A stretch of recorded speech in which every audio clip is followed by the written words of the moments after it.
আসসালামু আলাইকুম ভিউয়ার্স, খুশি দিলাম রিপন বলছিলাম পিনাকেল কনসালটেন্সি গ্রুপ থেকে। আজকে আমরা কথা বলবো আমাদের স্টুডেন্ট দুর্জয়ের সাথে।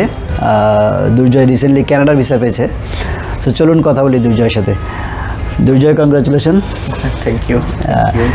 আমরা আজকের ভিডিওতে প্রথমেই যে প্রশ্নটা করব, পিনাকেল কীভাবে খুঁজে পাইলা তুমি? পিনাকেল মূলত হচ্ছে খুঁজে পাওয়া ফারদিন থেকে। ফারদিন, তারপর হচ্ছে সাকিব ভাই, যে আমাকে আর কি টোটাল গাইডলাইন্সটা দিয়েছে, অ্যাডস থেকে শুরু করে ভিসা অ্যাপ্লাই থেকে সব কিছু মোটামুটি সাকিব ভাই করেছে। একজন কানাডায় গেছে, একজন নেদারল্যান্ডে, এবং এর আগে হচ্ছে আমাদের আকাশ ভাই, আহমেদ ভাই, ওনারাও বর্তমানে নেদারল্যান্ডে। তারপর হচ্ছে ফাতেমা আপু, উনি ইউএসএতে আছে। এরকম আরও অনেক স্টুডেন্টই আছে আমাদের পরিচিত, একসাথে আমরা ক্লাস করেছি, আপু, বড় ভাই, এরকম। আচ্ছা, নর্মালি যেটা হয় যে অনেক সার্চ করে অনেকে এজেন্সি সিলেকশনটা কিন্তু খুব ভাইটাল একটা ব্যাপার, সিলেকশন কঠিন হয়। সো তোমার তো রেফারেন্সে ছিল, সো এখন এক্সপিরিয়েন্সটা কেমন আসলে? আমি বলতে গেলে আমি তো মোটামুটি অনেকজনের সাথেই কথা বলেছি, তো ওনাদের এক্সপিরিয়েন্স মানে এজেন্সির এক্সপিরিয়েন্সটা সবারই কেমন জানি খারাপ, কিন্তু আমার দিক থেকে এটা পুরোটা ভিন্ন। আমার দিক থেকে আমি আরও মানুষকে সাজেস্ট করি যে আপনাদের সাথে কাজ করার জন্য, কারণ আমি ওইরকম কোনো সমস্যায় পড়ি নাই, বা কোনো কলেজের ক্ষেত্রে কোনো সমস্যা হয়েছে বা যে কোনো সমস্যায় আপনারা সবসময় ছিলেন, হেল্প করছেন। কিন্তু অন্য অন্য মানুষের এক্সপিরিয়েন্সগুলি কেমন জানি একটু অন্যরকম থাকে অন্য অন্য এজেন্সিতে। থ্যাংক ইউ ভাইয়া। তো এখন প্রশ্ন যেটা করবো যে রেফার করবা কিনা কারোর? হ্যাঁ, অবশ্যই রেফার করবো। আমাদের বর্তমানে আমার দুই বড় ভাই, আমার এক বন্ধু এই জায়গা থেকে চলমান আছে, কাজ করতেছে ইউএসএর জন্য। তারপরে আরেক বন্ধু ক্যানাডাতে অ্যাপ্লাই করতেছে, চলমান আছে আর কি। ঠিক আছে, এটা পিনাকেলের জন্য একটা ভালো যে আমরা একটা বাল্ক গ্রুপ পাচ্ছি তোমাদের রেফারেন্স থেকে। So thank you. আরও আসবে ইনশাল্লাহ সামনে আগামীতে। Thank you. সো আমরা যেটা করি ভিউয়ারদের জন্য একটু শেয়ার করবো, যারা আমাদের কষ্ট করে আমাদের ভিডিওটা দেখে। আসলে আমরা সবাই জানি টাইম খুব গুরুত্বপূর্ণ, এর মধ্যে 5 মিনিট 10 মিনিট বের করে একটা ভিডিও দেখা খুব ডিফিকাল্ট। সো যে জিনিসটা অনেকে আমি ভিডিওতে লাস্ট কয়েকটা ভিডিও দেখলাম যে স্টুডেন্ট সাকসেস হিস্ট্রি যখন শেয়ার করলাম, একাডেমিক ডিটেলসটা আমরা শেয়ার করি নাই। সো অনেকে জানতে চাই, সো যদি একটু তুমি শেয়ার করো। আমার হচ্ছে ICMA, International College of Manitoba, প্রথম বছর আইসিএমএ এবং পরবর্তী 3 বছর হচ্ছে ইউনিভার্সিটি অফ ম্যানিটোবাতে বিজনেস রিলেটেড, বিজনেস স্টাডিজ সাবজেক্টে। বাংলাদেশে একাডেমিকটা কি ছিল? বাংলাদেশে হচ্ছে এইচএসসি 2020 ব্যাচ, এইচএসসি 2020 ব্যাচ, আর হচ্ছে এইচএসসি 18 সালে। তোমার জিপিএ কেমন ছিল? জিপিএ একটাতে ছিল হচ্ছে 4.33 এসএসসিতে, আর এইচএসসিতে হচ্ছে 4.55। ভালো ছিল। আইএলস ছিল? হ্যাঁ, আইএলস অবশ্যই ছিল। আইএলসে ওভারঅল ছিল 6.5 এবং লোয়েস্ট ব্যান্ড ছিল 5.5। ওকে। সো একাডেমিক রেজাল্টটা আপনাদের সাথে শেয়ার করলাম, অনেকের বলার কারণে শেয়ার করলাম। অনেক সময় আমরা শেয়ার করতে চাই না, কারণ স্টুডেন্টদের এগুলো ইনফরমেশনটা পাবলিক যে প্লেস থাকে বা সোশ্যাল মিডিয়া যেখানে থাকে সব কিছু ডিটেলস শেয়ার না করা ভালো।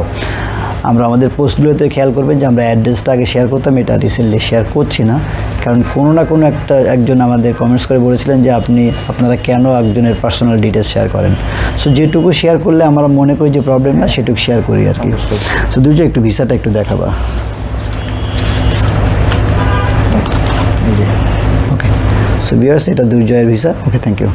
সো এটাও আসলে আমি চাই না যে ভিসাটা দেখাইতে, বাট অনেক ক্ষেত্রে আমাদের যেটা হয় বাংলাদেশে প্রচুর ফেক জিনিসের কারণে দুর্জয়, আমরা এই জন্য বলি যে শেয়ার, আমার অনেকগুলো ভিডিওতে ভিসা আমরা দেখাইনি, দেখলাম যে অনেকে লিখে দেয় যে এটা নাটক, এটা সাজানো নাটক, আসলে ভিসা পায়নি, সেজন্য একটু কষ্ট করে দেখাচ্ছি। বাট আমরা যেভাবে দেখাই এটা কিন্তু প্রবলেম না। অনেক ক্ষেত্রে আমরা যেটা আমার একটা ভিডিওতে বলেছিলাম যে আপনারা যারা ভিসা পাচ্ছেন স্টুডেন্ট, কোনো অ্যাঙ্গেলে কোনো সোশ্যাল মিডিয়াতে আপনার ভিসার স্ক্যান কপিটা পোস্ট করবেন না, অথবা মেসেঞ্জারে হোক বা হোয়াটসঅ্যাপে হোক দিবেন না। এই জন্য হচ্ছে এটা আপনার জন্য একটা খুবই মূল্যবান ডকুমেন্ট। সেটা যদি কেউ এডিট করে আর কারো নাম বসায় বা অন্য কিছু করার চেষ্টা করে, সেক্ষেত্রে আপনিও প্রবলেমে পড়তে পারেন। বাট আমরা ভিডিওতে যেভাবে দেখাচ্ছি, অল্প একটু দেখাচ্ছি, এটা কিন্তু আসলে নর্মালি এখানে স্ক্যান ছবি তোলার কোনো অপশন নেই বা ক্লিয়ার বোঝার অপশন নেই। সো আমরা এখন যাবো যে টাইম কতদিন লাগছে তোমার টোটাল? আমি ভিসা সাবমিট করেছিলাম হচ্ছে নভেম্বরের 22 তারিখ 2021 সালে। তো ব্যাকলগের কারণে মোটামুটি অনেক লম্বা সময় লেগেছিল হচ্ছে এম্বাসিতে সাবমিট করার পর। মোটামুটি 232 দিন পর ভিসা অ্যাপ্রুভাল হয়েছে। এর আগে হচ্ছে আমার অফার লেটার বা আপনাদের এই জায়গায় কাজে বেশি দিন লাগে না, মোটামুটি 1 মাসের মধ্যে আমি সব ডকুমেন্টস রেডি করে ফেলতে পেরেছিলাম। ইভেন তোমার মেডিকেল করার পরে মনে অনেক লম্বা টাইম নিয়েছে? কতদিন করার পর মোটামুটি 4 মাস সময় লেগেছে পাসপোর্ট রিকোয়েস্ট আসতে। সো যারা দেখছেন আপনাদের সাথে একটু শেয়ার করি, এটা কিন্তু আমরা যারা কানাডা নিয়ে কাজ করি তাদের জন্য এই প্রবলেমটা আমরা রিসেন্টলি ফেস করছি যে এমবেসিতে ফাইল জমা দেওয়ার পরে 3 মাস 4 মাস 6 মাস 7 মাস অনেক লম্বা টাইম লাগছে। এটার জেনুইন কারণটা হচ্ছে যে ডিউ টু করোনা প্রত্যেকটা এমবেসি কিন্তু, শুধু এমবেসি না, আপনারা জানেন যে সবগুলো ধরনের কোম্পানি যেটা স্টাফ কিন্তু কমাই দিচ্ছে সবাই। সো এমবেসি অ্যাজ ইউজুয়াল তারা কিন্তু অনেকগুলো স্টাফ কমানোর কারণে তাদের যে পরিমাণ ফাইল ডিসিশন দেওয়ার জন্য যে ফাইলগুলো সাবমিটেড হয়েছে সেগুলো প্রসেস করার মতো এনাফ স্টাফ না থাকার কারণে কিন্তু সবগুলো ফাইল ঝুলে গেছে, অনেক ডিলে হয়ে গেছে। তো এখন আবার যেটা হচ্ছে গুড নিউজ হচ্ছে যে খুব দ্রুত আমাদের এখন কানাডার কিন্তু যে নতুন ফাইল যারা সাবমিট করবেন তাদের কিন্তু 1 থেকে 1.5 মাসের মধ্যে আমার বিশ্বাস যে তাদের ভিসা ডিসিশন হবে। পুরনো যে ফাইলগুলো আছে সেগুলো একটু ডিলে হয়েছে, এগুলো সব প্যান্ডেমিকের কারণে সব কিছু মিলে একটু ডিলে হয়েছে।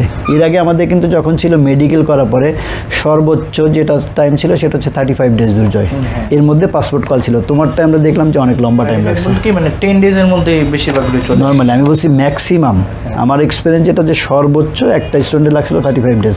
নর্মালি যেটাতে মেডিকেল করার 4-5 দিন বা 7-8 দিনের মধ্যে কিন্তু পাসপোর্ট কল হয়ে যেত। সো আমরা আসলে করোনা, আমার বিশ্বাস যে করোনা মোটামুটি অলমোস্ট ফিনিশ। সো এখন সব কিছু আবার আগের নিয়মে চলে আসবে।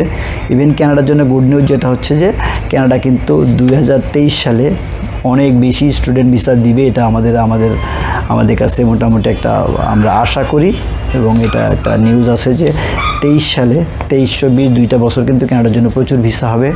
ইভেন আরও একটা বড় গুড নিউজ আছে যেটা হচ্ছে SDS স্টুডেন্ট ডিরেক্ট স্ট্রিম, এটা কিন্তু আমাদের পার্শ্ববর্তী দেশ ভারত এবং পাকিস্তানে আছে। SDSটা আমরা একটা পরে একটা ডিটেলস নিয়ে একটা ভিডিও করব। তার আগে ছোটো করে একটু বলে রাখি কারা SDSের জন্য অ্যাপ্লিকেবল হবেন। যাদের IELTS-এ 6 ইন্ডিভিজুয়ালি 6 আছে তারা SDSের জন্য অ্যাপ্লাই করতে পারবেন। SDSের সুবিধা হচ্ছে যে এইখানে উইদিন 20 ডেজ আপনি ডিসিশন পাবেন। নর্মালি 7-8 দিনের মধ্যে ডিসিশন হয়ে যায় এবং ভিসা রেশিও কিন্তু এখানে অনেক বেশি থাকে। এইখানে ফর্মালিটি যেটা হচ্ছে যে IELTS-টা তো বললাম যে IELTS-এ 6 থাকতে হবে, 1 বছরের টিউশন ফি পে করতে হবে এবং 1 বছরের অ্যাকোমোডেশন ফি পাবো 10,000 টাকা আপনাকে ট্রান্সফার করতে হবে। কোনো স্পন্সর দেখাইতে হবে না, কোনো সাপোর্টিং ডকুমেন্ট দেখাইতে হবে না। সো সেক্ষেত্রে কিন্তু স্টুডেন্টদের জন্য একটা গোল্ডেন অপরচুনিটি। হোপফুলি, আমরা কনফার্ম না যে এই বছরের অক্টোবর থেকে হয়তো SDSটা বাংলাদেশের জন্য চালু হইতে পারে। এটা 5 দিন দেরি হইতে পারে, আবার আগে হইতে পারে, বাট আশা করছি যে এই বছরে অবশ্যই এটা চালু হবে। সো চালু যদি হয় সেক্ষেত্রে কানাডায় যারা যাইতে চান তাদের জন্য একটা গোল্ডেন অপরচুনিটি। সো যারা মাথায় নিচ্ছেন যে আপনি SDSে অ্যাপ্লাই করতে চান, আপনার এখন যেটা ওয়েটিং যে টাইম আছে সেটা আপনি চেষ্টা করেন। যদি আপনার IELTS-এ কোনো ব্যান্ডে 6-এর নিচে থাকে তাহলে কিন্তু আপনি SDSের জন্য এলিজিবল হবেন না। পাশাপাশি একটু বলে নিই, কানাডার যারা নেক্সটে যারা অ্যাপ্লাই করতে চান, আমাদের পিনাকেল থেকে যদি অ্যাপ্লাই করতে চান, আমরা কিন্তু অনেকগুলো কলেজ ইউনিভার্সিটির direct agent. So around 40+ university এবং কলেজের এজেন্ট আমরা 18 বছর ধরে কনসালটেন্সি লাইনে আসি এবং সাকসেসফুলি অনেকগুলো স্টুডেন্ট পাঠিয়েছি কানাডাতে। সো আপনারা যদি কানাডাতে অ্যাপ্লাই করতে চান, যদি মনে করেন যে পিনাকেলের মাধ্যমে আপনার ফাইল প্রসেস করাতে চান, অথবা যদি আপনি কানাডা যাওয়ার ইচ্ছা থাকে আমাদের অফিসে ভিজিট করতে পারেন। আমাদের অফিস সপ্তাহে 6 দিন খোলা থাকে এক্সেপ্ট ফ্রাইডে, এবং বড় কোনো গভর্নমেন্ট হলিডে না থাকলে সকাল 10টা থেকে সন্ধ্যা 7টা পর্যন্ত আমরা ওপেন থাকি। এতক্ষণ যারা কষ্ট করে আমাদের ভিডিওটি দেখছিলেন সবাইকে ধন্যবাদ জানাই, পিনাকেলের পক্ষ থেকে ধন্যবাদ জানাই। পাশাপাশি বলে রাখি, যদি আপনি আমাদের চ্যানেলের ভিডিওটি আপনার পছন্দ হয় তাহলে আপনি লাইক বাটনে ক্লিক করতে পারেন, এবং যদি নতুন কোনো ভিডিওর নোটিফিকেশন পাইতে চান তাহলে বেল বাটনটি কিন্তু প্রেস করে রাখতে হবে। সবাই ভালো থাকবেন, সুস্থ থাকবেন, আল্লাহ হাফেজ।